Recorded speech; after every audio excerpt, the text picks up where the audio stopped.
Hello friends, कैसे हो सब लोग। आई होप सब लोग अच्छे होंगे, बेहतर होंगे और स्वस्थ होंगे। स्वागत है आपका fairs club learn to lead में। Good morning to all the students. तो जैसे कि आपको पता है कि अगस्त महीने के हम topic wise current affairs already कर रहे थे, तो 3-4 टॉपिक उसमें पेंडिंग रह चुके हैं, तो हम उसको जल्दी जल्दी से कंप्लीट करेंगे। और आज का टॉपिक ऑफ डिस्कशन हमारे पास क्या है, ऑबिचुरी।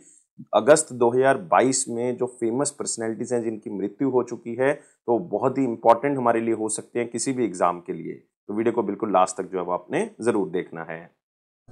लेकिन सबसे पहले आप हमारी एप्लीकेशन को डाउनलोड कर लें, करियर्स क्लाउड को अपने गूगल प्ले स्टोर के ऊपर जाएं और इसको डाउनलोड करें। उसके बाद अपनी ईमेल आईडी के थ्रू लॉगिन कर लें और लॉगिन करने के बाद क्रैक करंट अफेयर्स के ऊपर क्लिक करना है।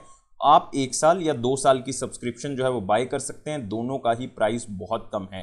एक बार मेरे कहने से प्राइस जरूर चेक करें, आप खुद हैरान हो जाएंगे कि इतने कम प्राइस पे हम आपको बहुत सी चीज़ें प्रोवाइड कर रहे हैं। तो क्या क्या आपको मिलेगा, आपको मिलेंगे daily current affair. Daily current affair में दोस्तों 3 सेक्शंस होंगे, एक में डिटेल करंट अफेयर होंगे, एक में question and answer format current affairs होंगे जो कि आपको ई बुक की मदद से मिलेंगे, और एक होगा क्विज जो कि आप हमारी एप्लीकेशन के ऊपर डेली अटेम्प्ट कर सकते हो। ऐसे ही वीकली सेक्शन तैयार किया गया जिसमें आपको 2 पीडीएफ्स मिलेंगी, जिसमें एक डिटेल करंट अफेयर की होगी, एक क्वेश्चन एंड आंसर फॉर्मेट होगा, लेकिन एक क्विज होगा जो कि हर हफ्ते आप हमारी एप्लीकेशन के ऊपर अटेम्प्ट कर सकते हो। नेक्स्ट होगा मंथली सेक्शन। इसमें 4 तरह की पीडीएफ्स मिलेंगे जो कि अलग अलग तरह से आप यूटिलाइज कर सकते हो। जैसे कि स्टडी पीडीएफ है, ये डिटेल करंट अफेयर है जिसमें आपको थ्योरेटिकल करंट अफेयर मिल जाएगा। एक क्वेश्चन एंड आंसर फॉर्मेट में जितने भी करंट अफेयर डिटेल में मिलेंगे वो क्वेश्चन एंड आंसर फॉर्मेट में इसमें मिल जाएंगे, तो प्रैक्टिस यहां से कर सकते हो। बेस्ट 100 करंट अफेयर्स भी आपको दिए जाएंगे जो कि उस महीने के बेस्ट करंट अफेयर्स होंगे। उसमें 100 करंट अफेयर जो है वो क्वेश्चन एंड आंसर फॉर्मेट में आपको दिए जाएंगे। एक पॉकेट पीडीएफ होगी, मतलब जल्दी जल्दी में करंट अफेयर्स को रिवाइज करने के लिए 2 लाइन में 3 लाइन में, तो आप इसका यूज कर सकते हैं। इसी के साथ हम आपको दे रहे हैं टॉपिक वाइज करंट अफेयर। हम 20 बहुत ही इंपॉर्टेंट टॉपिक्स की अलग अलग पीडीएफ आपको प्रोवाइड करेंगे। अगर आप पर्टिकुलर किसी एग्जाम के लिए कुछ टॉपिक्स को रिवाइज करना चाहते हैं, जैसे कि आप इंपॉर्टेंट अपॉइंटमेंट्स को रिवाइज करना चाहते हैं, अवार्ड्स को रिवाइज करना चाहते हैं, तो इस पीडीएफ के थ्रू आप कर सकते हैं।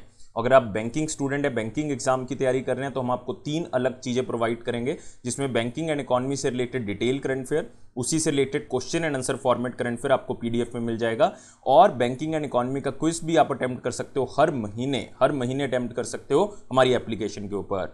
और अगर जितना भी करंट अफेयर अभी तक हो चुका है, जैसे मान लो आपका एग्जाम जो है वो 30 मई को है, तो 29 मई तक जितना भी करंट अफेयर हो चुका है वो सारा का सारा एक ही पीडीएफ से रिवाइज करने के लिए उसी साल का आप एग्जाम पीडीएफ का यूज कर सकते हैं। आपको डिटेल में बजट और इकोनॉमिक सर्वे दिया जाएगा। इसमें आपको 2 चीजें मिलेंगी, एक तो डिटेल, एक क्वेश्चन एंड आंसर फॉर्मेट में भी हम आपको बताएंगे कि कौन कौन से क्वेश्चन बजट और इकोनॉमिक सर्वे से बनाए जा सकते हैं।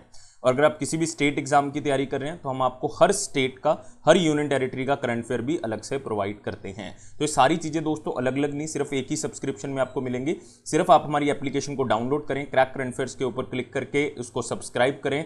उसके बाद जो है वो आप 10% एक्स्ट्रा डिस्काउंट भी ले सकते हो, वो मिलेगा आपको अगर आप इस कोड का यूज करोगे ASH10 का।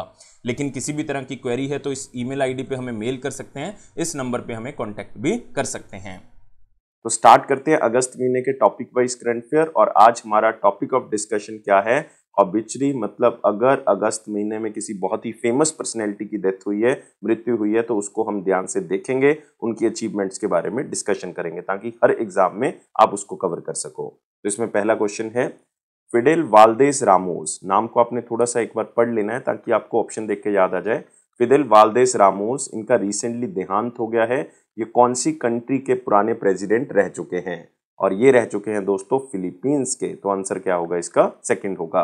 याद रखना है, फॉर्मर फिलिपीनी प्रेसिडेंट है फिदेल वाल्देस रामोस, और इनका देहांत हो गया। 94 ईयर्स ओल्ड थे और इनका देहांत हुआ है फिलीपींस में। और फिदेल वाल्दोस रामोस का जो जन्म है वो 1928 में हुआ था फिलीपींस में।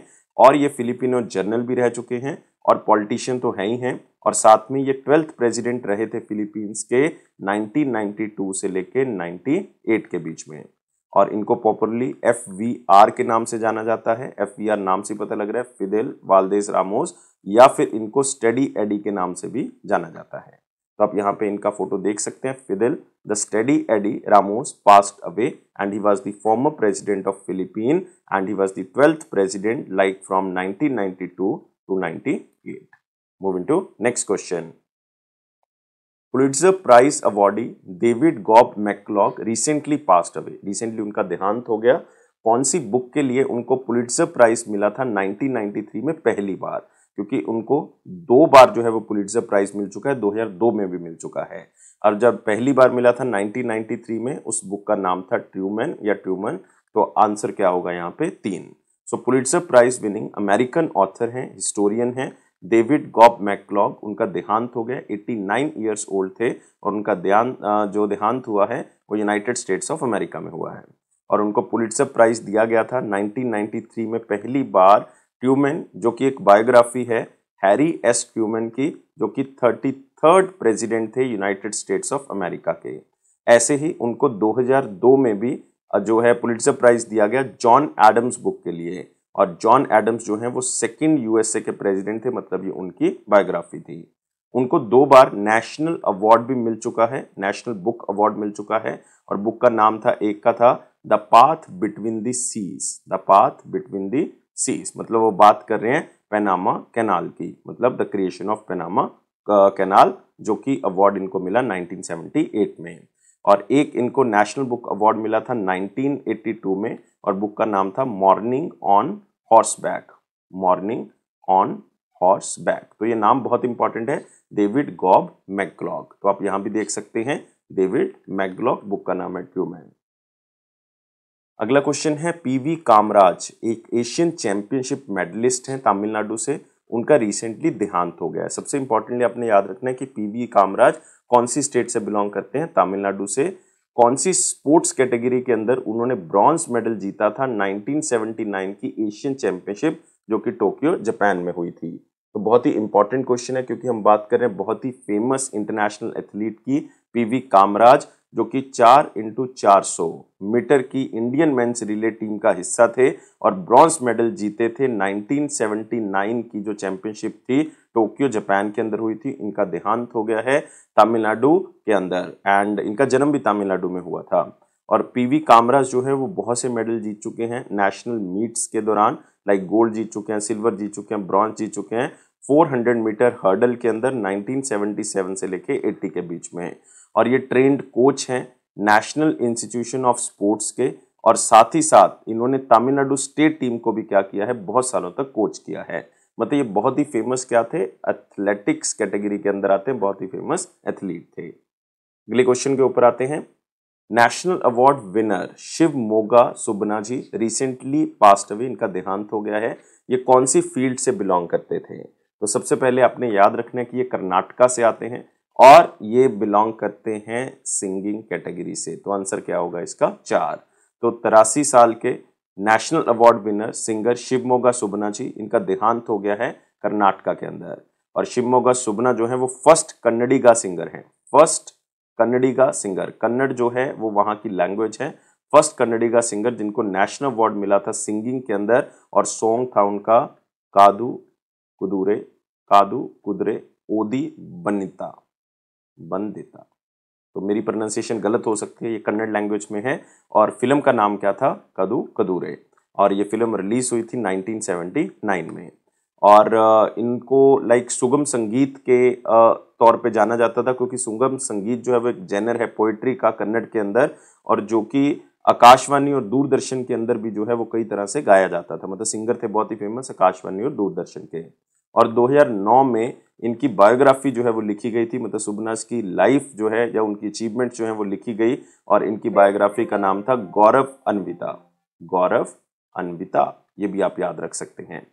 तो ये पब्लिश की गई थी। तो ये बहुत ही फेमस सिंगर कर्नाटका से, आप यहाँ पे इनका चेहरा देख सकते हैं, Shivamogga Subbanna. Next, Indian born Buffett Rakesh Jhunjhunwala ji का देहांत हो गया है। ये कौन सी एयरलाइन के को फाउंडर थे? तो इंपॉर्टेंट हो जाता है, ये फाउंडर थे अकासा एयरलाइन के। तो आंसर क्या होगा इसका 2nd।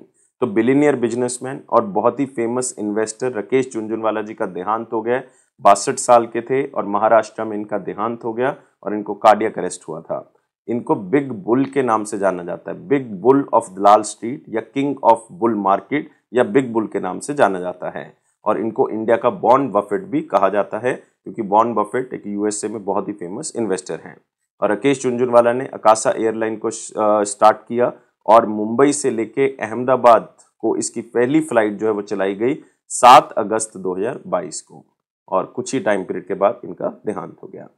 तो आप देख सकते हैं मिनिस्ट्री ऑफ सिविल एविएशन की तरफ से भी नो ऑब्जेक्शन सर्टिफिकेट दे दिया गया था राकेश झुनझुनवाला, जिसको बैक करते हैं एयरलाइन को, जिसका नाम है अकाशा एयरलाइन। अमिताभ चौधरी जी का रिसेंटली देहांत हो गया है। ये कौन सी ऑर्गेनाइजेशन के फॉर्मर एक्टिंग सेक्रेटरी रह चुके हैं? फॉर्मर एक्टिंग सेक्रेटरी रह चुके हैं board of control for cricket in India. तो आंसर क्या होगा? सेकंड। मतलब कौन सी ऑर्गेनाइजेशन की बात करें? बीसीसीआई की। तो farmer board of control for cricket in India के जनरल सेक्रेटरी या आप कह सकते हो एक्टिंग सेक्रेटरी और चेयरमैन है झारखंड स्टेट क्रिकेट एसोसिएशन के। झारखंड स्टेट क्रिकेट एसोसिएशन के अमिताभ चौधरी, उनका देहांत हो गया। 58 ईयर्स ओल्ड थे और हार्ट अटैक के कारण इनका देहांत हुआ रांची झारखंड में। ये एक रिटायर्ड आईपीएस ऑफिसर थे जो कि इंस्पेक्टर जनरल ऑफ पुलिस के रैंक पे जो है वो रिटायर हुए हैं और झारखंड पुलिस में ये मतलब तैनात थे। और ये बीसीसीआई के ज्वाइंट सेक्रेटरी रह चुके हैं और टीम इंडिया के एडमिनिस्ट्रेटिव मैनेजर भी रह चुके हैं। तो आप यहाँ पे देख सकते हैं veteran BCCI administrator Amitabh Chaudhary ji passed away. Next है Narayan ji, the Malayalam novelist recently passed away. Narayan ji का रिसेंटली देहांत हो गया है। कौन सी नॉवल के लिए इनको एक अवार्ड दिया गया था? इकोनॉमिस्ट क्रॉसवर्ड बुक अवार्ड, क्योंकि इंडियन लैंग्वेज ट्रांसलेशन कैटेगरी के अंदर ये अवार्ड मिला था 2011 में और ये बुक थी कोचारेथी। तो आंसर क्या होगा इसका? 3। तो आपने याद रखना है, बहुत ही फेमस मलयालम नॉवलिस्ट है नारायण जी। इनका देहांत हो गया। 82 ईयर्स ओल्ड थे। कोविड-19 के चलते हुए इनका देहांत हो गया। और ये ट्राइब से आते हैं जिसका नाम है माल्या रायर ट्राइब। मैं यहाँ पे लिख देता हूँ माल्या रायर ट्राइब। और ये ऐसा माना जाता है कि केरला के फर्स्ट ट्राइबल नॉवलिस्ट थे, फर्स्ट ट्राइबल नॉवलिस्ट। एंड ये कई इन्होंने अवार्ड जीते हैं, जैसे कि इनकी पहली जो नॉवल थी कोचारेथी, ये इन्होंने 1998 में इसको लिखा था और इसको पब्लिश किया गया, लेकिन बाद में इसको एक लैंग्वेज में ट्रांसलेट किया गया, इंग्लिश लैंग्वेज में ट्रांसलेट कर दिया गया। और इंग्लिश लैंग्वेज में जब ट्रांसलेट किया गया तो इसका आगे तो सेम ही रहा लाइक कोचारेथी और लास्ट में कैप्शन लग गया द आर्यस वुमेन। और ये बुक ट्रांसलेट की थी कैथरीन ने, जो कि पब्लिश की गई ऑक्सफोर्ड यूनिवर्सिटी प्रेस की तरफ से 2011 में। तो इस बुक के लिए इनको इकोनॉमिस्ट क्रॉसवर्ड बुक अवार्ड दिया गया था इंडियन लैंग्वेज ट्रांसलेशन कैटेगरी में 2011 में। तो आप देख सकते हैं Narayan ji the author of Kocharethi passed away, इनका देहांत हो गया। अगले क्वेश्चन के ऊपर आते हैं। सैयद सिप्ते राजी जी, उनका रिसेंटली देहांत हो गया। वो कौन सी स्टेट के गवर्नर रह चुके हैं? तो वो 2 स्टेट के गवर्नर रह चुके हैं, एक तो झारखंड के, एक असम के। झारखंड के गवर्नर रह चुके हैं 2004 से लेकर 9 तक और असम के गवर्नर रह चुके हैं 2009 में। तो आंसर यहाँ पे क्या होगा? बोथ 1 और 2। और बहुत ही फेमस पॉलिटिशियन तो हैं। कौन सी पार्टी से बिलोंग करते हैं? इंडियन नेशनल कांग्रेस के। झारखंड और असम के गवर्नर, इनका देहांत हो गया लखनऊ उत्तर प्रदेश में। और सैयद सिप्ते राजी जी जो कि 3 बार राज्यसभा के मेंबर रह चुके हैं इंडियन नेशनल कांग्रेस की तरफ से और कई बार मेंबर ऑफ लेजिस्लेटिव काउंसिल भी रह चुके हैं। लाइक ये कई बार इनको जो है वो नॉमिनेट किया गया है एज ए एमएलसी इन दी उत्तर प्रदेश। तो उत्तर प्रदेश के अंदर ये एमएलसी रह चुके हैं। तो आप देख सकते हैं फॉर्मर झारखंड गवर्नर सैयद सिप्ते राजी जी, उनका देहांत हो गया। नेक्स्ट है सदानंद शेट्टी, जो कि चेयरमैन थे सोहम ग्रुप ऑफ कंपनीज के। रिसेंटली इनका देहांत हो गया। वो फॉर्मर चेयरमैन रह चुके हैं कौन से बैंक के? 1983 से लेकर 1990 के बीच में। तो नाम क्या है? सदानंद शेट्टी। और ये विजय बैंक के चेयरमैन रह चुके हैं 83 से लेकर 90 के बीच में। तो फाउंडर भी कह सकते हैं, सर्विंग चेयरमैन भी कह सकते हैं सोहम ग्रुप ऑफ कंपनीज के। साथ में चेयरमैन रह चुके हैं विजय बैंक के। इनका 85 की उम्र में देहांत हो गया। ये फ्रांस के अंदर अपना जो है वो निवास करते थे, तो वहां पे इनका देहांत हो गया। और ये करंट प्रेसिडेंट थे रिन्यूएबल एनर्जी डेवलपर्स एसोसिएशन, जो कि कर्नाटका के अंदर है। और इन्होंने चेयरमैन का पद संभाला था विजय बैंक का 1983 से 1990 के बीच में, लेकिन अब विजय बैंक मर्ज कर दिया गया किसके अंदर? बैंक ऑफ बड़ौदा में। तो आप यहाँ पे देख सकते हैं सदानंद शेट्टी जी। अगला क्वेश्चन है Padma awardee and former planning commission member Abhijit Sen ji, इनका देहांत हो गया। इनको पद्म भूषण अवार्ड जो है वो पब्लिक सर्विस में कौन से ईयर में दिया गया था? इनको ये अवार्ड दिया गया था 2010 में। तो आंसर क्या होगा इसका? सेकंड होगा। तो फॉर्मर प्लानिंग कमीशन मेंबर हैं अभिजीत सेन जी। 72 साल की उम्र में इनका देहांत हो गया। कार्डियक अरेस्ट हुआ न्यू दिल्ली के अंदर। और ये प्लानिंग कमीशन के मेंबर रह चुके हैं 2004 से लेके 14 तक। और 2014 में आपको पता ही है कि प्लानिंग कमीशन को रिप्लेस कर दिया गया किसके साथ? नीति आयोग के साथ, national institution for transforming India के साथ। तो आप देख सकते हैं यहाँ पे चेहरा अभिजीत सेन का। अगले क्वेश्चन के ऊपर आते हैं, लास्ट क्वेश्चन है, Oscar award winning animator Ralph Eggleston, उनका देहांत हो गया है। ये कौन सी एनिमेटेड शॉर्ट फिल्म के लिए इनको ऑस्कर अवार्ड दिया गया था बेस्ट एनिमेटेड शॉर्ट कैटेगरी के अंदर 2002 में, और ये मिला था इनको animated movie for the birds के लिए। तो आंसर क्या होगा इसका? 2 होगा। तो ऑस्कर अवार्ड विनिंग एनिमेटर हैं राल्फ एग्लेस्टन, इनका देहांत हो गया 56 साल की उम्र में, कैंसर था इनको, तो यूएसए में इनका देहांत हुआ। अमेरिकन एनिमेटर थे, आर्ट डायरेक्टर थे, स्टोरी बोर्ड आर्टिस्ट भी थे, राइटर भी थे, फिल्म डायरेक्टर भी थे और प्रोडक्शन डिजाइनर भी थे। ये कंपनी के लिए काम करते थे जिसका नाम था पिक्सर एनिमेशन स्टूडियो, और पिक्सर ने ही ये फॉर द बर्ड्स को एनिमेट किया, और इसको रिटर्न या आप कह सकते हो इसको लिखा और डायरेक्ट किसने किया है? राल्फ एग्लेस्टन ने किया है। तो इनको 74th अकेडमी अवार्ड्स मतलब ऑस्कर अवार्ड जो 2002 में हुए, तो इनको ऑस्कर अवार्ड मिला बेस्ट एनिमेटेड शॉर्ट मूवी के अंदर। अदरवाइज इन्होंने और भी कई मूवीज के अंदर जो है वो काम किया, अलग अलग रोल इन्होंने किए हैं। जैसे कि आप कह सकते हो किसी को लिखा है, किसी में आर्टिस्ट का काम किया है, किसी में डायरेक्शन का काम किया है, जैसे कि अलादीन मूवी के अंदर, लायन किंग जो है वो इन्होंने बनाई है, टॉय स्टोरी इन्होंने बनाई है, बग्स लाइफ इन्होंने बनाई है, फाइंडिंग नेमो इन्होंने बनाई है, और भी कई मूवीज जो है वो इन्होंने बनाई हैं। तो Oscar winning Pixar animator Ralph Eggleston, जो कि टॉय स्टोरी के लिए जाने जाते हैं, इनसाइड आउट के लिए जाने जाते हैं, इनका देहांत हो गया। तो ये थे हमारे पास बहुत ही फेमस ऑबिचरीज अगस्त महीने की 2022 की। तो आप हमें हर प्लेटफॉर्म पे ज्वाइन कर सकते हैं, फेसबुक है, इंस्टाग्राम है, टेलीग्राम है, लेकिन सबका लिंक जो है वो डिस्क्रिप्शन बॉक्स में गिवन है। वीडियो को लाइक करें, शेयर करें और चैनल को अभी सब्सक्राइब कर लें। और इस वीडियो को देखने के लिए बहुत बहुत शुक्रिया। Thank you guys, take care and bye bye.